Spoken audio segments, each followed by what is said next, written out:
मेरा नाम शोएब आफ्ताब है। मैंने नीट 2020 का एग्ज़ाम दिया था। मेरा जो मार्क्स आ रहा है वो 720 है और इससे जो मेरा रैंक आया है वो AIR 1 है। नीट 2020 का जो पेपर था वो सिंपल था पिछले ईयर्स के कंपैरिजन में। एक अगर मैं ब्रीफ ओवरव्यू की बात करूँ, नीट जो है मेडिकल कॉलेजेस में एडमिशन का एग्ज़ाम है और नीट में 180 क्वेश्चंस होते हैं जिनको हमें 3 आवर्स में सॉल्व करना होता है, जिनमें 90 क्वेश्चंस बायोलॉजी के होते हैं और 45 क्वेश्चंस फिज़िक्स और केमिस्ट्री में होते हैं। इसके अलावा नीट का जो पैटर्न है वो पूरे NCERT पे बेस्ड होता है और जो बाहर के कुछ क्वेश्चंस होते हैं वो काफ़ी कम होते हैं। अगर हम NCERT पढ़े तो उससे ज़्यादातर क्वेश्चंस हमारे सॉल्व हो जाएंगे। मेरे बारे में अगर मैं बोलूँ तो मैं 11th से सीरियस हुआ नीट प्रिपरेशन में। 10th तक जो मेरा होम टाउन है राउरकेला, जो कि उड़ीसा में है, वहाँ पर मैं ICSE बोर्ड में था और 10th पे जो मेरा परसेंटेज आया था वो 96.8 था। उसके बाद में 11th में कोचिंग सिटी कोटा में आ गया। यहाँ पर मैंने सर्वोदय स्कूल में एडमिशन लिया और LN जो कोचिंग है वहाँ पे मैंने एडमिशन लिया। इसके अलावा मैंने कुछ और इंस्टीट्यूट के DLP भी लिए, जैसे आकाश का मैंने DLP लिया था और फिर उसके अलावा मैंने कुछ ऑनलाइन प्लेटफॉर्म्स को भी यूज़ किया था। लेकिन मेनली जो मेरा पढ़ाई का जो मैटर था वो LN से आता था और LN का ही मैं क्लासरूम स्टूडेंट था और LN से मैं क्लासेस भी करता था। अगर मैं फ़िज़िक्स की बात करूँ, फ़िज़िक्स का जो मेरा मेन स्ट्रेटेजी था वो ये था कि कॉन्सेप्ट्स को अच्छे से समझना, क्योंकि क्वेश्चंस बहुत अलग अलग टाइप के हो सकते थे। मैंने कोशिश हमेशा ये किया कि सारे टाइप के क्वेश्चंस मेरे कवर हो जाए, लेकिन ये भी था कि अगर कोई नया टाइप का क्वेश्चन आ जाए तो भी मैं उसे फेस कर सकूं। फ़िज़िक्स में 2 पार्ट होते हैं, थ्योरी होता है और क्वेश्चन वाला पार्ट होता है, न्यूमेरिकल वाला पार्ट होता है। तो जो थ्योरी बेस्ड जो क्वेश्चंस होते हैं वो मेनली NCERT से आते हैं, तो NCERT तो थ्योरी के लिए मस्ट है। इससे अलावा अगर हमें और अच्छे तरीके से थ्योरी को समझना है फ़िज़िक्स के, तो हम HC वर्मा जो बुक है उससे हम थ्योरी को समझ सकते हैं।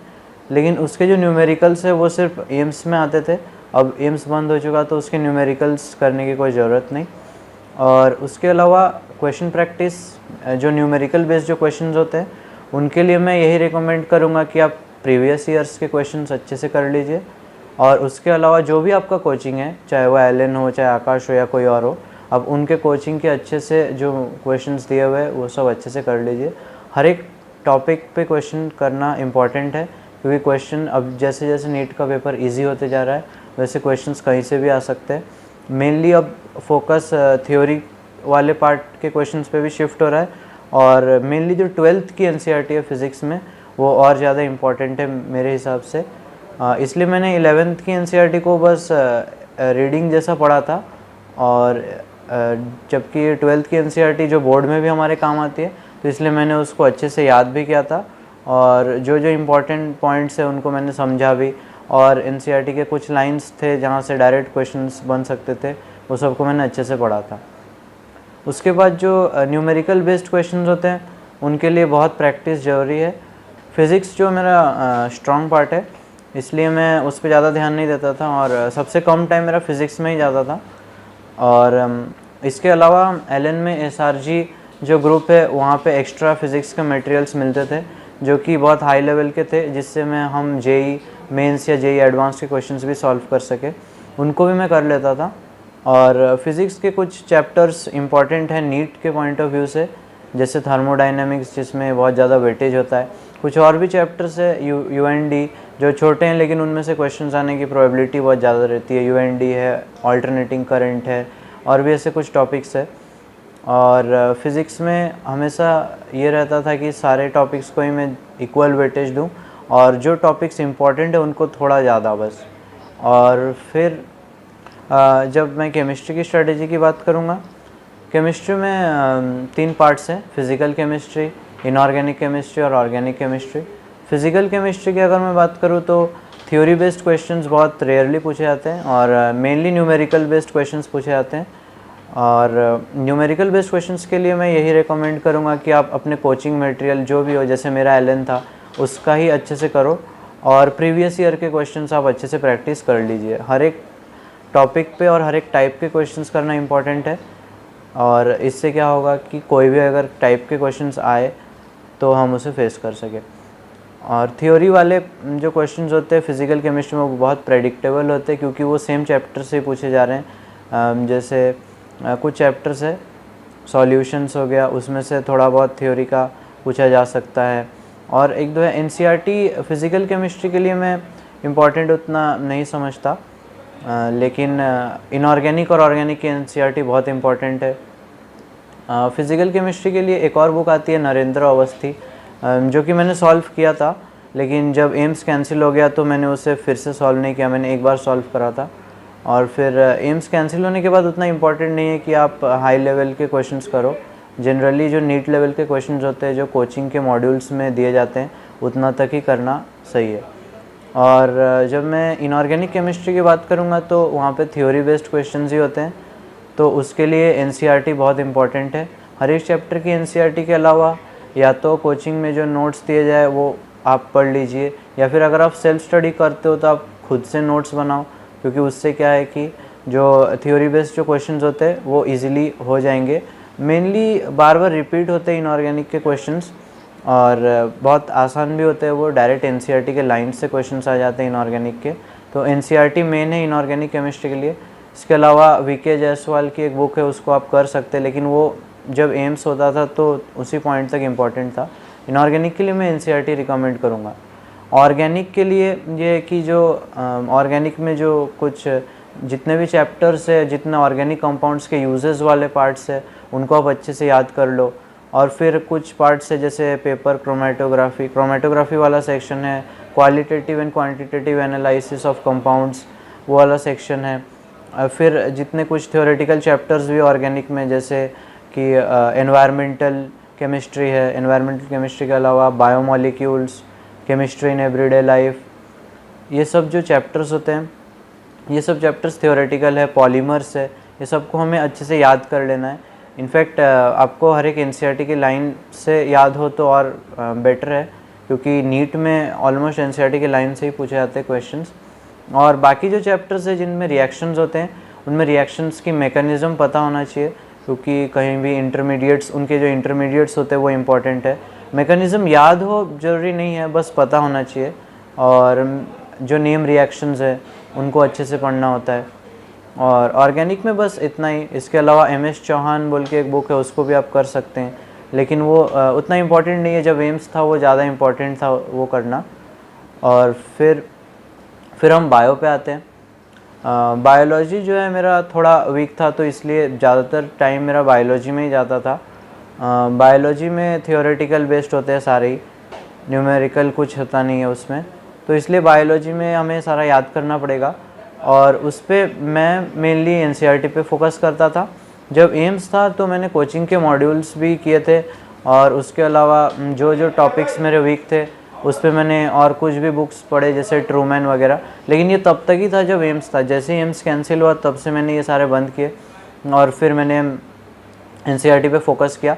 एनसीईआरटी की हर एक लाइन को अच्छे से याद करना ज़रूरी है। ऑलमोस्ट जो हर एक लाइन से अगर कोई क्वेश्चन एग्जैक्ट लाइन से पूछा जाए तो आपको एग्जैक्ट याद आना चाहिए कि हाँ इस लाइन पे ये लिखा था, क्योंकि उससे क्या होता है कि क्वेश्चन सही होने के चांसेस बहुत ज़्यादा हो जाते हैं।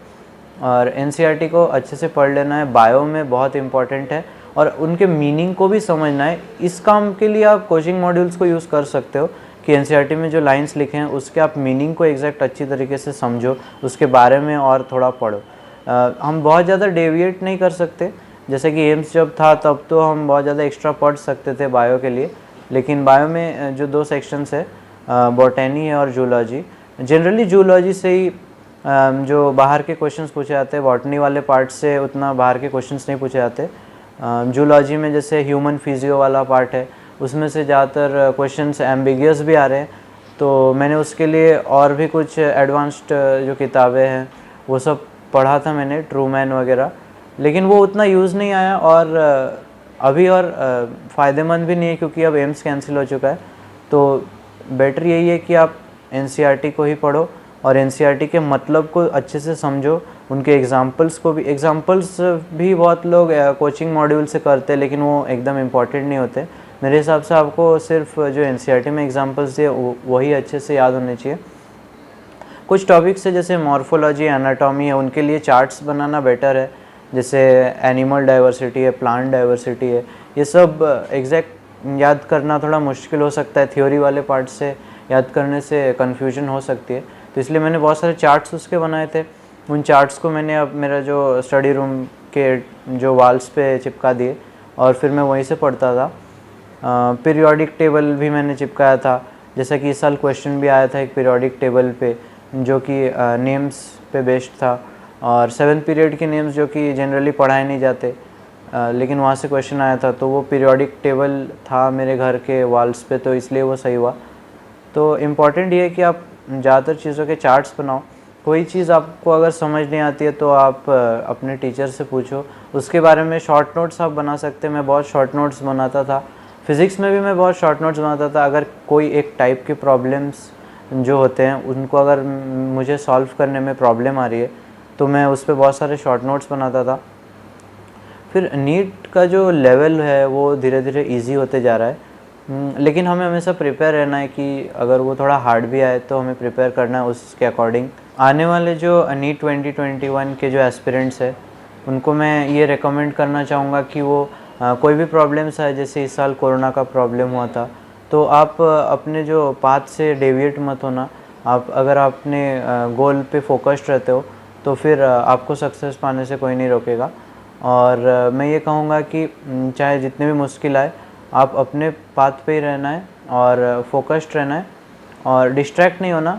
जैसे और अगर मैं स्मार्टफोन्स के लिए यही कहना चाहता हूँ कि अगर आप स्मार्टफोन्स को अच्छे से यूज़ करते हैं तो आपको फ़ायदा होगा। और सोशल मीडिया से मैं अगर ख़ुद की बात कहूँ तो मैं व्हाट्सएप पे एक्टिव था, लेकिन एफबी पे नहीं था, इंस्टा पे नहीं था। व्हाट्सएप को आप यूज़ कर सकते, जैसे मुझे जो भी डाउट्स होते थे मैं सारे जो हमारे टीचर्स को मैं व्हाट्सएप पे भेजता था और सर भी हमारे बताते थे। तो अगर आप स्मार्टफ़ोन का अच्छे से यूज़ करोगे तो उस पर कोई बुराई नहीं है, आप स्मार्टफ़ोन रख सकते हो मेरे हिसाब से। और आने वाले एस्पिरेंट्स को मैं रिकमेंड करूँगा कि आप थोड़ा टाइम मैनेजमेंट पे भी ध्यान दो। स्टार्टिंग में मुझे भी दिक्कत होती थी टाइम मैनेजमेंट में, फिर धीरे धीरे मैंने मेरे लिए जो सीक्वेंस रहता था, मैं पहले हमेशा फ़िज़िक्स करता था, फिर बायो और फिर केमिस्ट्री। ज़रूरी नहीं ज़्यादातर बच्चे बायो पहले करते हैं, ऐसा कुछ ज़रूरत नहीं है। मेरे हिसाब से मेरा फिज़िक्स स्ट्रॉन्ग था तो मैं पहले वो करता था। आपका जो भी स्ट्रॉन्ग हो या आपको जो भी अच्छा लगे आप वैसे करो, लेकिन आपका टाइम जो 3 आवर्स का टाइम है उसको माइंड पे रखना है, क्योंकि 180 क्वेश्चंस आपको 180 मिनट्स में करने हैं, यानी एक क्वेश्चन को आपको 1 मिनट में। अगर किसी क्वेश्चन में टाइम ज़्यादा लगता है तो आपको दूसरे क्वेश्चन में टाइम कम लगा के उसको मैनेज करना ही है। और किसी भी क्वेश्चन में ज़्यादा 3-4 मिनट से ज़्यादा हम नहीं दे सकते, ये इम्पॉर्टेंट है। और अगर आपको मेरा स्ट्रैटेजी और मेरी प्लानिंग अच्छी लगी तो आप प्लीज़ लाइक कर दीजिए इस वीडियो को, शेयर कर दीजिए, सब्सक्राइब कर दीजिए। और DKT जो चैनल है इसको मैं थैंक्स कहना चाहूँगा, इन्होंने मुझे मौका दिया अपने चैनल पे आने का और फिर मेरी स्ट्रैटेजी को आपसे शेयर करने का। Thank you.